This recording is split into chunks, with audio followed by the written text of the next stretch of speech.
और आइए थोड़ा ओशनिक करंट के बारे में समझ लेते हैं। इसके बारे में थोड़ा सा ओशनिक करंट के बारे में मैं आपको समझाता हूँ। क्या बता रहा हूँ सुनिएगा ज़रा ध्यान से। तो ओशनिक करंट क्या होगा, तो याद रखना कि जब भी किसी विंड के कारण, जब किसी विंड के प्रभाव में आकर के कोई करंट बनेगी तो उसको हमेशा ड्रिफ्ट कहा जाएगा। क्या कहा जाएगा? उसको ड्रिफ्ट कहेंगे। ड्रिफ्ट का मतलब प्रवाह कहेंगे। क्या बोलेंगे? प्रवाह, ड्रिफ्ट बोलेंगे। और दूसरा क्या है भैया? दूसरा ये है जब विंड के प्रभाव में आएंगे तो क्या बनेगा? ड्रिफ्ट। ड्रिफ्ट बोले तो प्रवाह बनेगा, प्रवाह, प्रवाह बनेगा।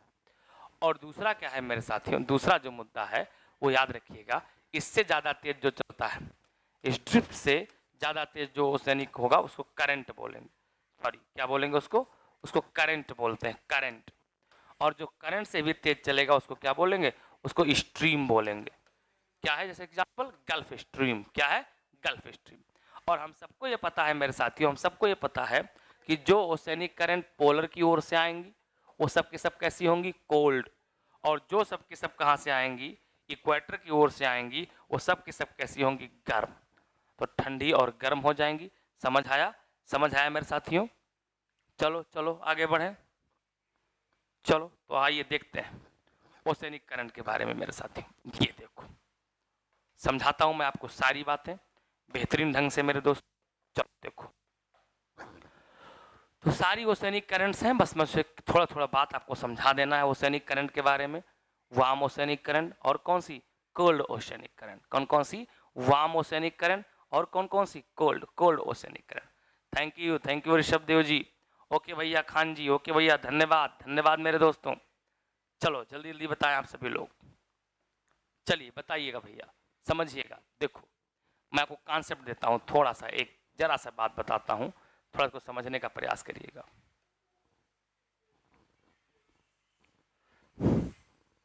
ये 0 डिग्री और जो ये 0 डिग्री है इस पर जो करंट चलती है ये इस पर चलती है नॉर्थ इक्वेटोरियल करंट। कौन चलती है भैया? इस पर चलती है नॉर्थ इक्वेटोरियल करंट। ये नॉर्थ इक्वेटोरियल करंट ये यूकाटन चैनल से मैक्सिको की खाड़ी में प्रवेश करती है तो मैक्सिको की खाड़ी का वाटर लेवल बढ़ जाता है और फिर वो फ्लोरिडा से आगे जब बढ़ती है तो गल्फ स्ट्रीम बन जाती है। अब आपको याद रखना है कि जो गल्फ स्ट्रीम है, कौन? जो गल्फ स्ट्रीम है वो किसका भाग है? वो नॉर्थ इक्वेटोरियल करंट का भाग है। कौन? Gulf stream. इसलिए कैसी होगी? गर्म, क्योंकि नॉर्थ इक्वेटोरियल भी कैसी है? गर्म है। फिर ये आगे बढ़ती है तो नॉर्थ अटलांटिक ड्रिफ्ट बन जाती है। क्या बन जाती है? नॉर्थ अटलांटिक धारा बन जाती है। यही आगे चल के क्या कहलाती है यहाँ? तो यही यहाँ कहलाती है नार्वे की धारा।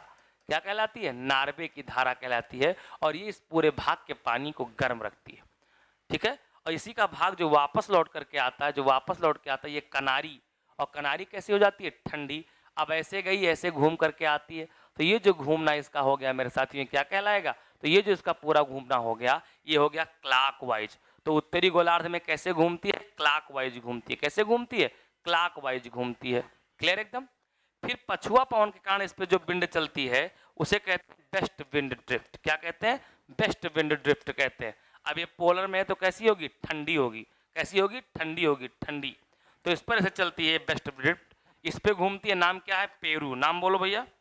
तो इस पर जब घूमती है उसका नाम क्या रखा गया? पेरू है, पेरू। आगे जाती है तो यहाँ पर नाम है इसका हम्बोल्ट। क्या नाम है? हम्बोल्ट। यहाँ जाती है घूमती है तो क्या नाम है? बेंगुएला। क्या नाम है? बेंगुएला। यहाँ घूमेगी जब तो नाम होगा वेस्ट ऑस्ट्रेलियन करंट। क्या नाम होगा?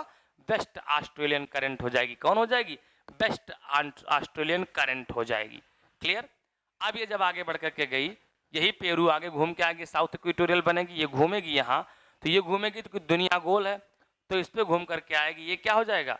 ये हो जाएगा ईस्ट ऑस्ट्रेलियन करंट। और ईस्ट ऑस्ट्रेलियन करंट कैसी हो जाएगी? गर्म। अब ऐसे जा रही है, ऐसे घूम करके ऐसे आ रही है, तो ये क्या बन जाएगी? ये बन जाएगी भैया, ये जो पूरा साइकिल बन जाएगा, ये साइकिल क्या बनेगा? तो ये पूरा का पूरा जो साइकिल बनेगा ये एंटी क्लॉकवाइज हो जाएगा। किसमें? किसमें? दक्षिणी गोलार्ध में। कैसा हो जाएगा? एंटी क्लॉकवाइज हो जाएगा। इतनी बात समझ में आई? तो चलो याद कर लो जल्दी से। गल्फ स्ट्रीम गर्म है, नॉर्थ अटलांटिक गर्म धारा, नार्वे की धारा गर्म धारा, यहाँ चलती है क्यूरोसियो। क्यूरोसियो भी कैसी? गर्म जलधारा। ईस्ट ऑस्ट्रेलियन गर्म जलधारा, यहाँ देखो यहाँ आती है, यहाँ नाम है अगुलहास। अगुलहास भी कैसी, गर्म जलधारा, अफ्रीका के पूरब में। यहाँ देखो ब्राजीलियन की धारा, गर्म जलधारा। इतनी याद हो गई। अब ठंडी याद करो। पेरू कैसी, ठंडी है। हम्बोल्ट कैसी, ठंडी है। वेनेजुएला कैसी, ठंडी है।